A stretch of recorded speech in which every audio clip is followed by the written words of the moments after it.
P आता है वो आता है प्रायोरिटी।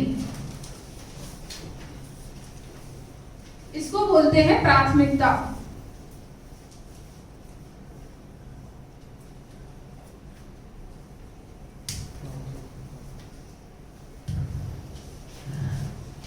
इसको क्या बोलते हैं? वचन निकाल के एक स्टोरी छोटी सी पढ़ेंगे कि किस तरीके से बाइबल में प्राथमिकता दी गई। लूका 10 अध्याय उसका 38 से 42 वचन तक पढ़ेंगे।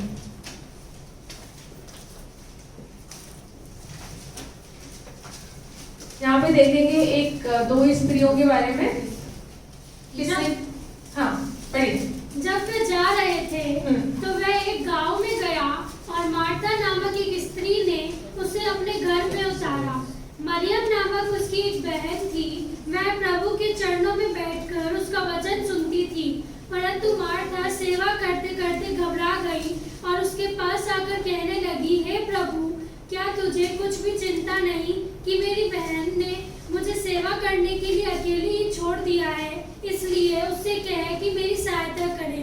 प्रभु ने उसे उत्तर दिया, मार्था, हे मार्था, तू बहुत बातों के लिए चिंता करती और घबराती है, परंतु एक बात आवश्यक है और उस उत्तम भाग को मरियम ने चुन लिया है जो उससे छीना न जाएगा।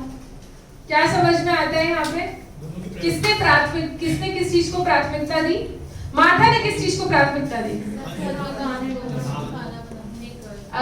ये वाला जो पद है, इसको कई बार हम उसमें भी यूज करते हैं। किसमें? पहुनाई के अंदर भी यूज करते हैं। लेकिन यहाँ पे दो स्त्रियां हैं, मार्था और मरियम। मार्था ने किसको प्राथमिकता दी? घर के कामों को, खाने को। भाई मेरे घर लोग आ रहे हैं, मैं जल्दी जल्दी क्या करूं, खाना वाना बना लूं, है ना, यीशु मसीह आ रहे हैं, उस चीज को, संसारिक चीजों को एक तरीके से प्राथमिकता दी। और जो मरियम थी उसने किसको प्राथमिकता दी? भाई गेस्ट तो उसके घर में भी आए थे, उसका भी वो घर था, है ना, था ना घर उसका। तो एक्चुअल में क्या हुआ यहाँ पे? प्राथमिकता की जब हम बात करते हैं तो मरियम ने क्या किया? अपने समय को, जो समय उसके पास था, वो जो समय था, टाइम था, उसको बहुमूल्य समझा। और बहुमूल्य समझने के बाद उसने पहली चीज जो किसको दे दी? अपने समय को क्या किसको दे दिया? यीशु मसीह को दे दिया।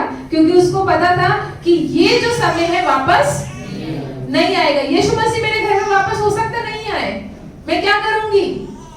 ये जो समय है उसके चरणों में बैठने का, ये समय वापस नहीं आएगा, तो मैं क्या कर सकती हूँ? तो उसने क्या किया? मरियम ने अपने समय को बहुमूल्य समझा।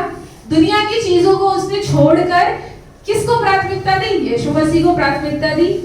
और कई बार ऐसा भी होता है हमारी जिंदगियों में कि कई बार जब हम प्रभु को प्राथमिकता देते हैं, जैसे कुछ ऐसे जवान होंगे यहाँ पे जो घर से जैसे अकेले विश्वासी हैं, या फिर कुछ लोग विश्वासी हैं, पूरा परिवार विश्वास में नहीं है। तो जब हम परमेश्वर को प्राथमिकता देते हैं तो आपको क्या करते होंगे? घर वाले बोलते होंगे सारा दिन, क्या कर रहा है? चर्च जाना है, चर्च जाना, आज ये मीटिंग में जाना है, आज वो मीटिंग में जाना है। होता है कुछ जवानों के साथ, होता होगा वो। लेकिन जब हम अपनी प्राथमिकता परमेश्वर को देते हैं तो परमेश्वर जो है वो अपने सारे कामों को सफल करता है। यहाँ पे किसको आशीष दी जा रही है?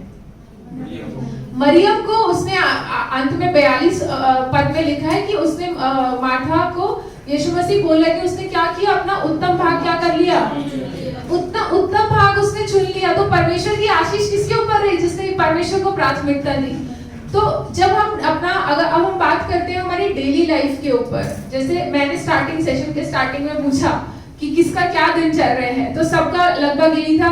बिजनेस वालों ने बोला कि हम सुबह उठते हैं, ये जिम जाते हैं, काम करते हैं, फिर आते हैं और फिर खाना खा के सो जाते हैं। तो हमारी जो प्राथमिकता जो डेली लाइफ में होनी चाहिए, पहली जो बात है वो ये होनी चाहिए कि हम पहली प्राथमिकता परमेश्वर को दें। किसको दें? एक ट्री है वो भी इस तरीके से बनता है। फिर आती है हमारी फैमिली एंड फ्रेंड्स, परिवार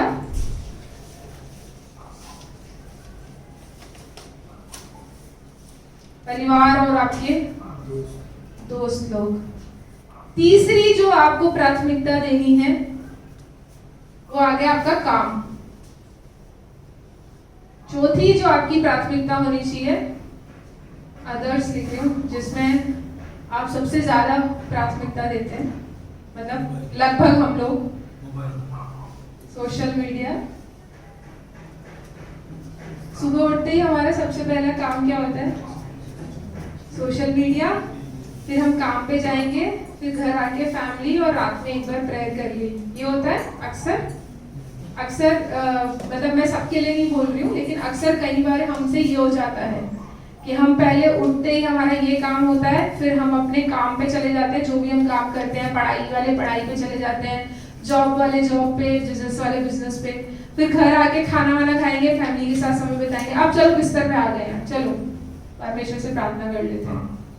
क्या हम इस तरीके से कर रहे हैं? आज हमें अपने दिलों को जांचने की जरूरत है कि हम अपने समय को किस तरीके से प्राथमिकता दे रहे हैं, किस तरीके से हम अपना प्लान कर रहे हैं।